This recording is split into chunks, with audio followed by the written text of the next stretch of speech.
6 months, now you got another step. Yeah. But Come on, man. Hey, I want to switch it up, switch gears a little bit, real quick, man, and talk about the conviction, man. So I know you had a situation with an officer.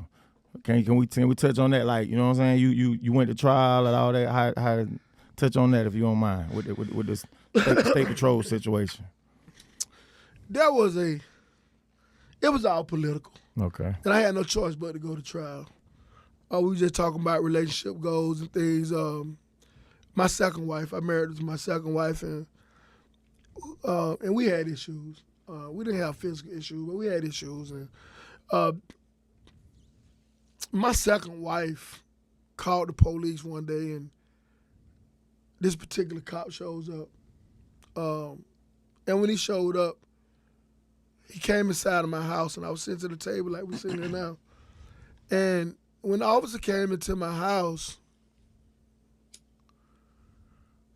when it was reality that she had called the police, I said to her in the presence of the police, I said, bitch, I know goddamn well you ain't called no police to my goddamn house. Yeah.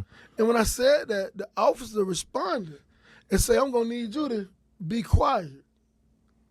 So when he said he needed me to be quiet, and there's a white man who's also younger than me, I got up from my table, and I'm old school. He was in your house? In my house. I'm old school, and there's a place where I keep all my bills. Mm-hmm. And I walked over and I grabbed about 4 bills. I didn't respond to him telling me that he gonna need me to be quiet. I just went and grabbed those bills. And I went and I stood in front of the officer and I said, here, I got these 4 envelopes in my hand. And he said, what are these? I said, these are the bills. And his response to me was, why are you giving me the bills? I said, hell, you in here giving out orders and shit. I said, hell, you pay these bills. Yeah, right. You in here telling people to be quiet. The only somebody to give orders in here is people that pay bills. He said, well, I ain't paying no bills. And I said, well, motherfucker, I didn't call you. I didn't call you. She did.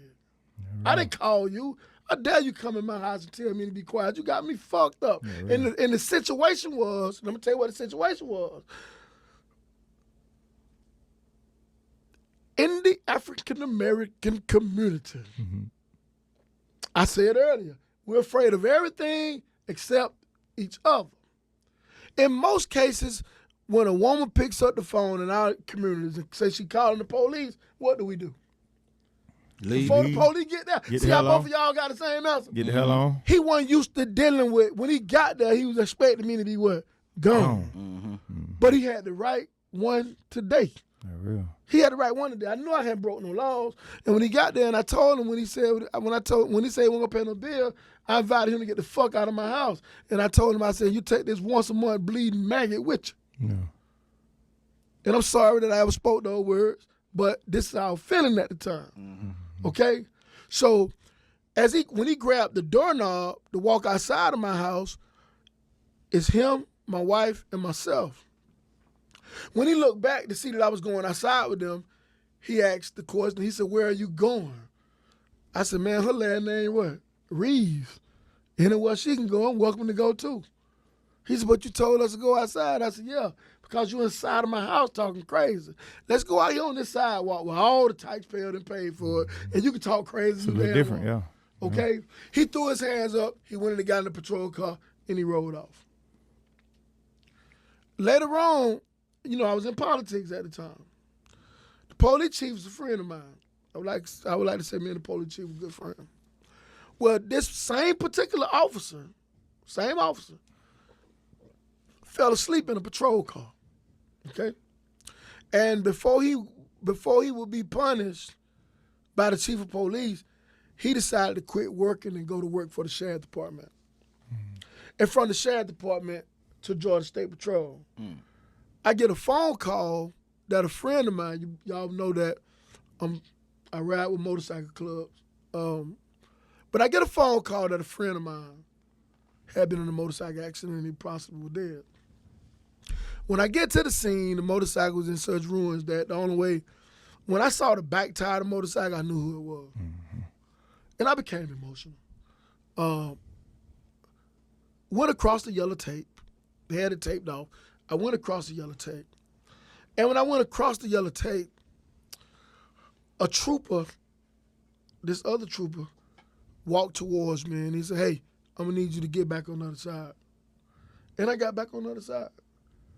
At that point, I was in compliance with the law. Okay? If he was going to write me a ticket for a trespass or come across the tape, he had an opportunity to do it then. I got back on the other side of the tape. At that point, I'm in compliance with the law. Well, I hear another state trooper coming from where we sitting at, across Industrial Way. Highway. Yeah, that's how far he coming, walking, and he yelling. This is our crime scene. And then I hear, you have no authority here. So when you're telling me that I have no authority there, it clicks. This is someone who knows my position. This is someone who knows me. And when I zoomed in, I realized who it was. This was the same guy who was the police officer that came to my house. Feel like I got the best of him that day. So when he comes, he tell me, when he come yelling and he tell me that I don't have no jurisdiction there, I'm already on the other side of the tape. So my response to him is, man, when I realize who he is, man, fuck you. Yeah. So, man, motherfuck you. Yeah. And again, for y'all that's watching, it's not against the law to tell a law enforcement officer, fuck you. It's against the law to say, I'll fuck you up. But it's not against the law to say, man, fuck you. Yeah. Well, he walked. It ain't against the law to cuss at a police officer? Fuck no. I'm just asking. No, I'm telling you it's not. Show it to me in writing. Well, it's against the law to say, man, motherfuck you. But it's against the law if you threaten him. It's against the law for you to threaten anybody. For you to see, to be a police officer, you got to take some of this shit. And they require to have tough skin. At the end of the day, they human too. Well, he walked away.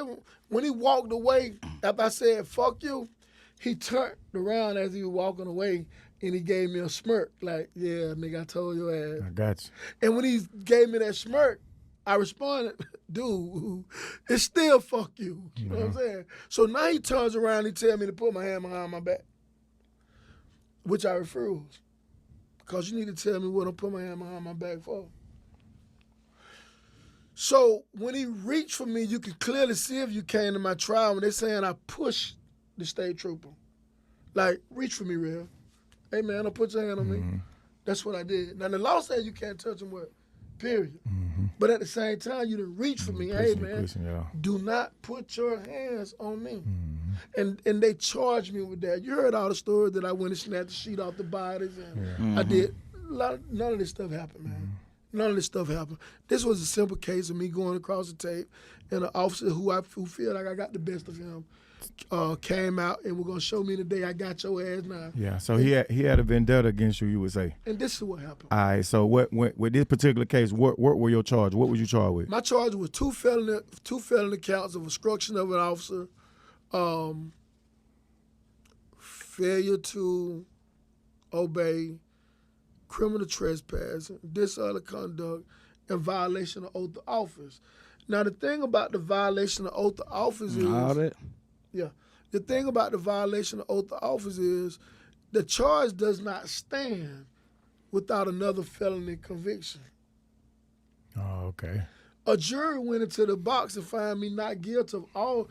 They found me not guilty of the felony obstruction of the two law enforcement officers. But they came back and found me guilty of violation of oath of office. They didn't understand it. And in that case is... So explain us the relevance of that. You didn't get... You saying that whoever wanted you to get convicted of a felony so that you could be charged and convicted with violating the oath. Well, right. What I'm saying to you is, the only way that the violation of oath charge stands, see, the only way you can be in a violation of oath of office, that's a felony, is to be convicted of another felony. I wasn't convicted of another felony. I was found not guilty of the other two felonies. Everything, there were 3 felonies, and the rest of that stuff were misdemeanor charges. But the jury got it wrong. You saying the jury got it wrong because, see, tie this into the relevance, pretty much because you done told me, I done heard you talk about it. During this time, you're in office, but other political figures want you out of office. Right. And then you having this incident with the police, so they're using this incident to pull rank on the police side to get you charged so that we can get you out of office on the political side. My point well taken, and what you said is exactly what went on. Again, you got to go back to what I said earlier when this interview started, that when I ran for office because I saw the people that was coming from my walk of life wasn't being represented. You can be local today, global tomorrow. Yeah, yeah, yeah.